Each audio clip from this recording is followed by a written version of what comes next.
Hello and welcome to Only IAS. आज हम हमारी एनसीईआरटी सीरीज में डिस्कस करने वाले हैं चैप्टर नंबर 14 6th क्लास की साइंस का।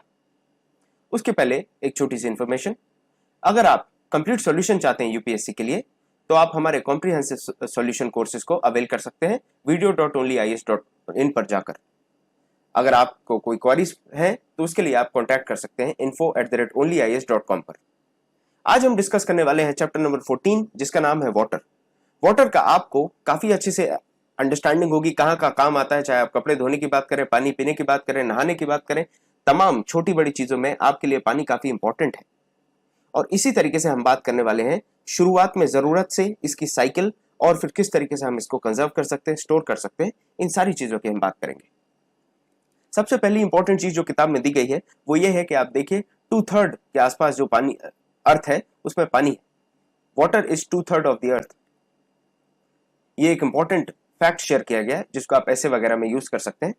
उसके बाद आप ये देखिए कि जो वाटर्स है वो बेसिकली पाया जाता है आपके ओशंस और सीज में, जो कि सलाइन फॉर्म में है, सॉल्ट उसमें डिजॉल्व है और आप उस पानी को पी नहीं सकते, वो फिट नहीं है ड्रिंकिंग के लिए, ना कि आपकी जो तमाम एक्टिविटीज हैं, चाहे एग्रीकल्चर है या इंडस्ट्रियल है, उन सारी जगह पे वो वाटर जो ओशन या सीज में मिलता है वो इफेक्टिवली यूज नहीं कर सकते, उसको आपको फिल्टर करना पड़ेगा, उसके बाद ही आप यूज कर पाएंगे।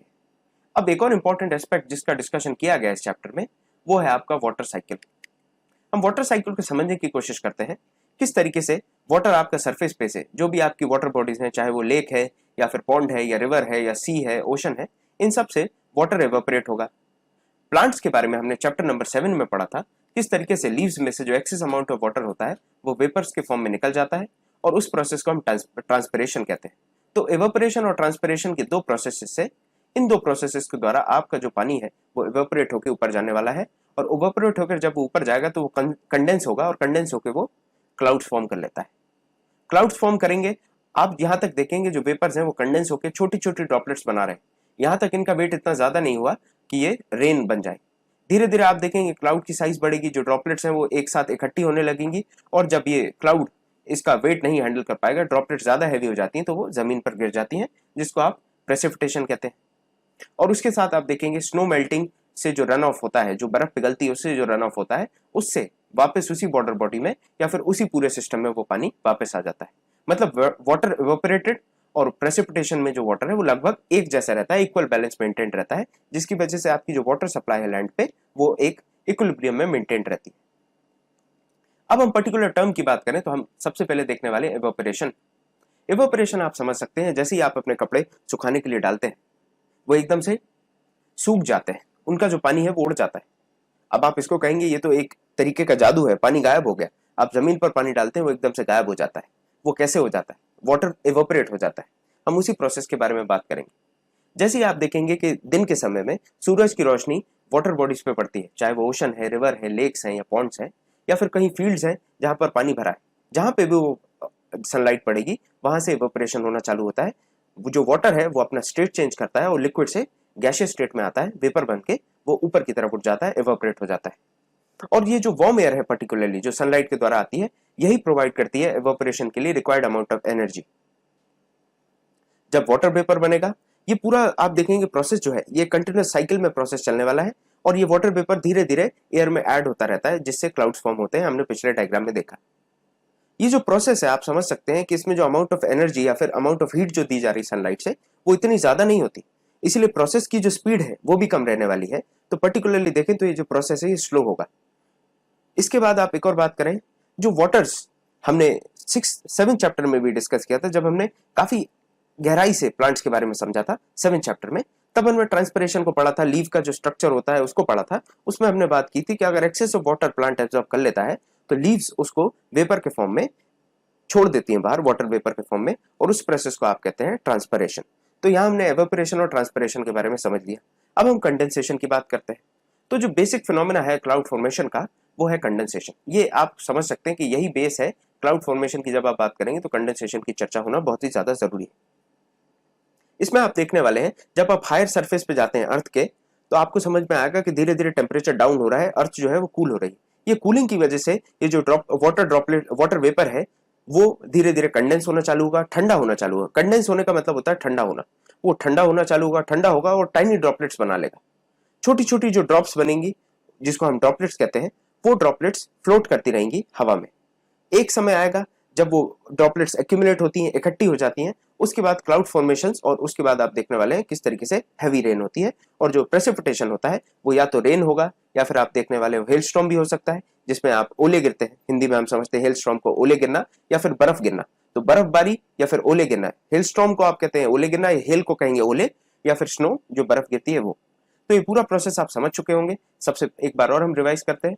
पहले तो वाटर वेपर ऊपर जाएगा, वहां पे कंडेंस होंगी टाइनी ड्रॉप्स कंडेंस होकर वाटर ड्रॉपलेट्स बना लेंगी। जो ड्रॉपलेट्स बनेंगी, ड्रॉपलेट्स धीरे धीरे आप देखने वाले हैं ये जो हवा में फ्लोट करेंगी उससे क्लाउड बन जाता है। जब ये ड्रॉपलेट्स छोटी छोटी एक साथ एक्यूमुलेट होंगी, जब ये हैवी हो जाएंगी, हैवी होने के बाद ये फॉल होंगी, जमीन पर गिरेंगी। उसमें 3 प्रोसेस होते हैं, या तो ये बारिश के फॉर्म में गिरेंगे, या तो ये गिरेंगे आपके ओले के फॉर्म में, या फिर आप गिरेंगे स्नो के फॉर्म में। तो 3 तरीके से हमने कंडेंसेशन समझ लिया। अब एक और इंपॉर्टेंट फीचर है, एक और इंपॉर्टेंट एस्पेक्ट है जो हमें समझना है, वो है ग्राउंड वाटर। जब पानी जमीन पर गिरता है, चाहे वो रेन वाटर हो या फिर स्नो हो, तो वो धीरे धीरे आप देखेंगे सीप आउट होता है। जो ग्राउंड है वो उसको एब्जॉर्ब कर लेता है, और वो उसको एब्जॉर्ब करके जमीन के अंदर आप देखेंगे एकदम से गायब हो जाता है। आप ये सोचेंगे यहां अभी तो पानी भरा था, अब ये पानी सारा कहां चला गया? तो ये पानी जो है वो गहराई में चला जाता है, जमीन के अंदर चला जाता है, जिसको हम ग्राउंड वाटर कहते हैं। जो सीप्स होते हैं, जो क्रैक्स होते हैं, और जो एब्सॉर्प्शन होता है सॉइल का, वो पूरा वाटर को एब्जॉर्ब करके ग्राउंड वाटर में स्टोर कर देता है। अब यहां पर एक और बात समझने वाली है, जहां पर वेजिटेशन या फिर जो पेड़ पौधे होते हैं वो कम होते हैं या बिल्कुल नहीं होते, वहां पे आप हमेशा देखेंगे जो पानी है बारिश का वो बह जाता है अक्सर। क्यों? क्योंकि उसको चेक नहीं किया जाता, उस वाटर को चेक नहीं किया जाता, तो एकदम रफ्तार से पानी गिरता है बारिश में और बह जाता है। लेकिन अगर उसके बीच में वेजिटेशन होगी, घास होगी थोड़ी बहुत, या फिर पेड़ पौधे होंगे, तो वो उस पानी को चेक करेंगे, उस पानी को रोकेंगे, जिससे उसको टाइम मिलेगा जमीन में सोखने के लिए और एब्जॉर्ब करने के लिए, जिससे आपका जो वाटर टेबल है बढ़ता है। इसीलिए कहा जाता है कि ओवर ग्रेजिंग करने से कहीं ना कहीं सॉइल इरोजन होता है, और जो वाटर टेबल है, ग्राउंड वाटर है, वो भी कम होता है। अब मैं वाटर टेबल समझा दूं। जब आपके ग्राउंड वाटर का जो लेवल है वो नीचे जाता है, तो आप कहते हैं कि वाटर लेवल जो है वो डिक्रीज हो रहा है। और जब ग्राउंड वाटर जब बढ़ता है, उसका लेवल बढ़ता है, तो आप कहते हैं वाटर टेबल इंक्रीज हो रहा है। यहाँ पर एक और इंपॉर्टेंट चीज समझने वाली है कि जैसे जैसे आपका कवर या वेजिटेशन कम होने वाला है, उस प्रकार से ही उसी तरीके से आपका जो सीपेज है रेन वाटर का वो भी कम हो जाएगा। क्यों? क्योंकि वहां पर कोई भी फ्लो को चेक करने के लिए कोई भी कंपोनेंट नहीं होगा, जिसकी वजह से आपका ग्राउंड वाटर में अवेलेबिलिटी की कमी हो जाएगी।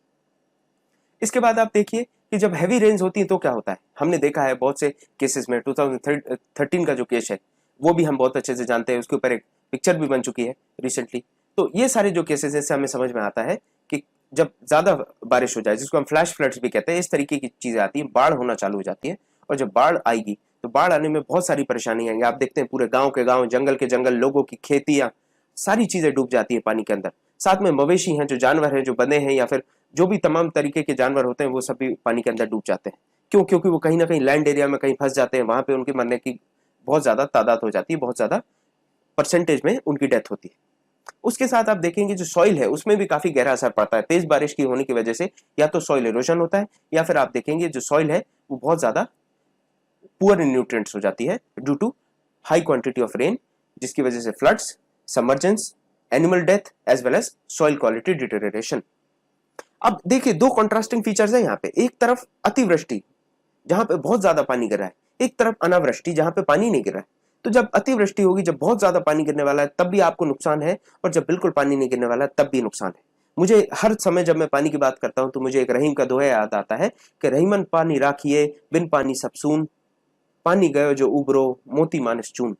तो पानी इतना जरूरी है, चाहे मोती हो चाहे मानुस हो, दोनों के लिए पानी की बहुत ज्यादा जरूरत पड़ती है। उसी तरीके से आप देखिए जब ज्यादा रेन हो रही है तो परेशानी, और जब कम रेन होगी तो क्या होने वाला है। कम रेन होगी तो आप देखेंगे मिट्टी सूख जाएगी, इवोपरेशन बहुत ज्यादा हो जाएगा। जब बहुत ज्यादा इवोपरेशन हो जाएगा, नीचे तक पूरा जो एरिया है वो ड्राई हो जाएगा, इवोपरेशन ट्रांसपिरेशन चरम सीमा पे पहुंच जाएंगे, पूरा वाटर लॉस हो जाएगा। तो सॉइल जो है वो बिल्कुल सूख जाएगी, क्रैक्स पड़ जाएंगे। आप इस पिक्चर में बैकग्राउंड में आप देख रहे हैं इस तरीके के क्रैक्स पड़ जाते हैं जमीन पर। जो वाटर टेबल है, चाहे पॉन्ड्स की बात करें या फिर वेल्स की बात करें, ये सारे का वाटर लेवल भी काफी नीचे गिर जाता है। ग्राउंड वाटर जो है उसकी कमी हो जाएगी, क्योंकि ये जो वेल्स हैं, well basically ground water recharge पे ही चलते हैं, ये बिल्कुल सूख जाएंगे, पानी की कमी होगी, और इसी को आप कहते हैं ड्राउट, सूखा पड़ना। और ये कंडीशन बहुत ही ज्यादा दर्दनाक होती है, खतरनाक होती है, क्योंकि यहाँ पर कमी हो जाती है खाने की और चारे की। चारा नहीं तो जानवर नहीं जी पाएंगे, और खाना नहीं तो इंसान नहीं जी पाएंगे। तो ड्रॉट भी बड़ी परेशानी वाली स्थिति है, और रेन अगर हैवी रेन्स हो जाए जिससे फ्लड आते हैं तो वो भी बड़ी परेशानी वाली चीज है। इसके बाद हम देखते हैं कि कंजर्वेशन कैसे हो सकता है। इस किताब में बताया गया है कि जो रेन हो रहा है आप रेन को कैसे कंजर्व कर सकते हैं। उसके लिए हम दो इंपॉर्टेंट टेक्निक्स पे चर्चा करेंगे। पहली है आपकी रूफ टॉप में रेन वाटर हार्वेस्टिंग करें।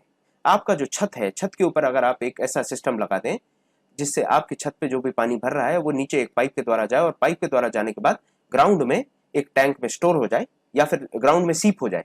सीप होगा तो आपका जो ग्राउंड वाटर रिचार्ज है, जो ग्राउंड वाटर है वो बढ़ जाएगा, या फिर आप उसको अगर स्टोर कर रहे हैं तो आप उसको कभी और फ्यूचर में यूज कर सकते हैं। ये दो तरीके से आप जो आपका roof top water harvesting system है या रेन वाटर हार्वेस्टिंग सिस्टम है, इसको आप यूज कर सकते हैं। ये आपके ग्राउंड वाटर को भी रिचार्ज करने में काफी मददगार होता है। इसके अलावा अगर आप देखेंगे तो जो नालियां होती हैं, जो आपके रोड साइड में आपने देखा होगा कुछ नालियां होती हैं जिनमें बड़ी तेज बारिश के समय पानी बहता है। अगर हम उन नालियों के पास में ऐसे रिचार्ज सिस्टम लगा दें कि डायरेक्ट वहां से पानी ग्राउंड में सीप हो जाए, जमीन में सीधा पानी चला जाए, तो उससे भी हम अपने ग्राउंड वाटर का जो टेबल है या जो ग्राउंड वाटर है उसको हम रिचार्ज कर सकते हैं। क्योंकि सॉइल अपने आप में एक फिल्ट्रेशन का काम करती है, उसमें मल्टीपल लेयर्स होती हैं जो उस पानी को साफ कर देंगी, और फ्यूचर में आपका ग्राउंड वाटर फिर से रिचार्ज हो जाएगा। एक इसमें किताब में एक कहानी या फिर आप कहें एक छोटी सी पोएम जैसा भी दिया है, जिसमें कहा गया है water water everywhere not a drop to drink. तो ये आप यूज कर सकते हैं कहीं भी जब भी आपको वाटर स्कैसिटी के ऊपर लिखना है, तो ये किताब में दिया गया है water water everywhere not a drop to drink. क्योंकि ओशन वाटर या सी वाटर कहने को तो इतना ज्यादा है, हमारे 2/3 पूरा अर्थ में पानी भरा है जो ओशन और सी वाटर है, लेकिन आप उसको पी नहीं सकते, आप उसको यूज नहीं कर सकते अपने लिए। और ये रेन वाटर हार्वेस्टिंग की मैं बात कर रहा था आपसे। ये डायग्राम हम फिर से समझते हैं। यहाँ पर पानी गिरने वाला है, पानी यहाँ पर जो है आपका पाइपों के द्वारा जमीन में जाएगा, या तो आप इस टैंक में स्टोर कर लेंगे, कार वॉश के लिए, गार्डन के लिए यूज कर सकते हैं। आपके वेल का जो है वो वाटर रिचार्ज हो जाएगा। साथ में अगर आप चाहें तो इसको सीधा सीपेज कर दें, अगर आप सीधा ये जमीन में चला जाएगा तब भी आपको फायदा होने वाला है, क्योंकि आपके एरिया का जो वाटर है, ग्राउंड वाटर है, वो रिचार्ज हो जाएगा। तो ये डिस्कशन की हमने वाटर के बारे में। अगला जो चैप्टर है उसमें हम डिस्कस करने वाले एयर के बारे में, जो काफी इंपॉर्टेंट है हमारे लिए। इससे हमें बेसिक फीचर्स पता चलेंगे और हमारा जो बेस है साइंस का वो काफी स्ट्रांग होने वाला है। तो इस लेक्चर के लिए यहीं तक है। थैंक यू फॉर वॉचिंग, और ओनली आई इसके साथ बने रहिए। Thank you.